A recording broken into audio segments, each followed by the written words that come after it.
બાંગ્લાદેશમાં અનામતના કારણે પ્રદર્શનો થયા, સેંકડો લોકોએ જીવ ગુમાવ્યા. ત્યાર પછી તેમના વડાપ્રધાન શેખ હસીના અને તેમની બહેન શેખ રેહાના એ ભારત આવી ગયા. આટલે સુધીની ઘટનાઓ તમને ખ્યાલ હશે, પણ ત્યાર પછી શું બન્યું? 5 એવી ઘટનાઓ બની કે જેના કારણે ભારત પર પણ અસર પડી શકે છે, કારણ કે ભારતના 8000થી વધારે વિદ્યાર્થીઓ બાંગ્લાદેશમાં અભ્યાસ કરે છે. આ સિવાય ઘણા બધા લોકો હિન્દુ માઇનોરિટી તરીકે ત્યાં જીવે છે, એમની પણ ચિંતા ભારત કરી રહ્યું છે. તો આ મુખ્ય 5 ઘટનાઓ કઈ છે એ આજના વિડીયોમાં સમજીએ. હું છું મયુર, તમે જોઈ રહ્યા છો ગુજરાત સમાચારના ડિજિટલ પ્લેટફોર્મ્સ. પહેલી ઘટના એ છે કે શેખ હસીના અને તેમના બહેન રેહાના એ ભારત આવી ગયા.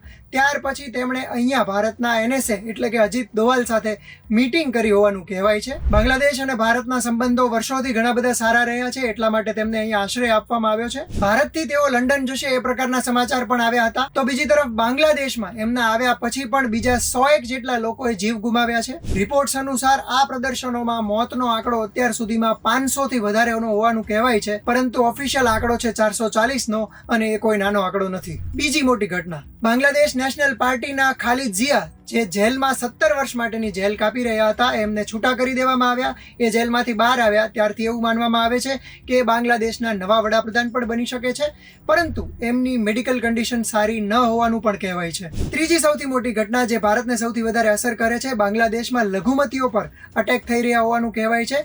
હિન્દુ મંદિરો પર હુમલા થયા હોવાનો પણ સમાચાર આવ્યા. મેહેરપુરના ઇસ્કોન મંદિરમાં તોડફોડ કરી હોવાના સમાચાર આવ્યા. બાંગ્લાદેશમાં 2021, 22 અને 24માં આમ 3 વખત ઇસ્કોન મંદિર પર હુમલા થયા છે. ભારતના વિદેશ મંત્રી S જયશંકરે પણ સંસદમાં સ્વીકાર્યું કે લઘુમતીઓ પર ત્યાં જે હુમલા થઈ રહ્યા છે એ ચિંતાનો વિષય છે અને ભારતની એ બધી ઘટનાઓ પર નજર છે. મિત્રો, અહીં નોંધવા જેવો આંકડો એ છે કે 1941માં બાંગ્લાદેશમાં હિન્દુઓની વસ્તી 28% જેટલી હતી. 1951માં હિન્દુ વસ્તી ઘટીને આશરે 22% જેટલી થઈ ગઈ અને 2011માં એ વસ્તી ઘટીને અંદાજે 8%થી પણ ઓછી થઈ ગઈ, જે દર્શાવે છે કે બાંગ્લાદેશમાં હિન્દુઓની વસ્તી ક્રમશઃ ઘટી રહી છે. એક સમાચાર તો એવા પણ આવ્યા હતા કે બાંગ્લાદેશ ક્રિકેટ ટીમમાં રમતા એકમાત્ર હિન્દુ ખેલાડી લિટન દાસના ઘરે પણ હુમલો કરવામાં આવ્યો, જે સમાચાર પાછળથી ખોટા હોવાનું સાબિત થયું.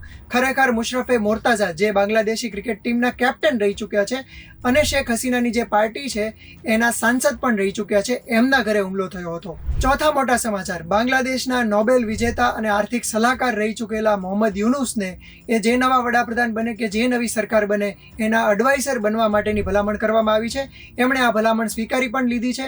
એટલા માટે આશા રાખી શકાય કે થોડા જ દિવસોમાં બાંગ્લાદેશમાં ફરીથી સુવ્યવસ્થિત તંત્રની સ્થાપના થશે. પાંચમી મોટી ઘટના, અને એ પણ ભારતને લાગુ પડે છે, કારણ કે શેખ હસીના એ ભારતથી UK જવાના હતા અને ત્યાં આશ્રય લેવાના હતા, પરંતુ UK દ્વારા આડકતરી રીતે કહેવામાં આવ્યું છે કે તેઓ અહીંયા ન આવે તો વધારે સારું.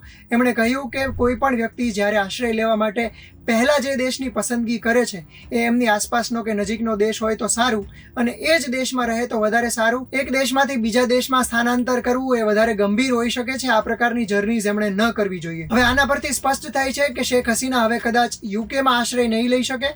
ભારતમાં એમણે થોડો વધારે સમય માટે રહેવું પડશે અને એની ભારત અને બાંગ્લાદેશના સંબંધો પર કેવી અસર થશે એ આવનારા સમયમાં જોવાનું રહેશે. તો મિત્રો, આ હતી 5 મુખ્ય ઘટનાઓ. આ તમામ સિનારીઓ પરથી તમને શું લાગે છે? ભારતે કયા પ્રકારના પગલાં લેવા જોઈએ? વર્ષોથી જે પ્રકારની મૈત્રી છે એ અકબંધ રહે અને સાથે સાથે ત્યાંના જે ભારતીયો છે કે ત્યાંના જે વિદ્યાર્થીઓ છે એમની સુરક્ષા પણ જળવાઈ રહે એ પ્રકારે પગલાં લેવા જોઈએ. તો આ સમગ્ર મામલે તમારું શું માનવું છે અમને કોમેન્ટ કરીને જણાવી શકો છો, અને આ જ પ્રકારના વિડીયોઝ જોવા માટે ગુજરાત સમાચારના ડિજિટલ પ્લેટફોર્મ્સ જોતા રહો.